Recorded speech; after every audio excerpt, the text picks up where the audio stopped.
நீங்கள் விசேஷித்தவர்களாயில் இருக்கலாம். மத்தேயு 10:31. மகனே மகளே, திடன்கொள், உன் விசுவாசம் உன்னை ரட்சித்தது. மத்தேயு 9:22. அதனாலே நாம் தைரியம் கொண்டு, கர்த்தர் எனக்கு சகாயர்,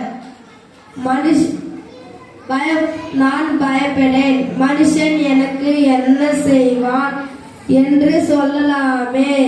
எபேசியர் 13:6. நாள் 1. நீங்கள் விசேஷித்தவர்கள். அநேக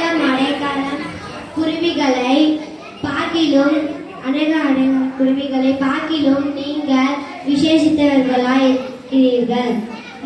மத்தேயு 10:31. நாள் 2. பாவம் அனுப்பினால் நீங்கள் விசேஷித்தவர்கள். கிறிஸ்துவுக்குள் தேவன் உங்களுக்கு மன்னித்தது போல நீங்களும் ஒருவருக்கொருவர் மன்னியுங்கள். நாள் 3. புதுவாழ்வில் நீங்கள் விசேஷித்தவர்கள். அவரே என் கண்மலையும் என் ரட்சிப்பும் என் உயர்ந்த அடைக்கலமும் ஆனவர். சங்கீதம் 62:6. நாள் 4. பற்றுறுதியில் நீங்கள் விசேஷித்தவர்கள். மகளே மகளே, திடன்கொள், உன் விசுவாசம் உன்னை ரட்சித்தது. மத்தேயு 9:22. நாள் 3. நீங்கள் விசேஷித்தவர்கள். அடைக்கிலா குருவிகளை பார்க்கிலும் நீங்கள் விசேஷித்தவர்களாய் இருக்கிறீர்கள். மத்தேயு 10:31.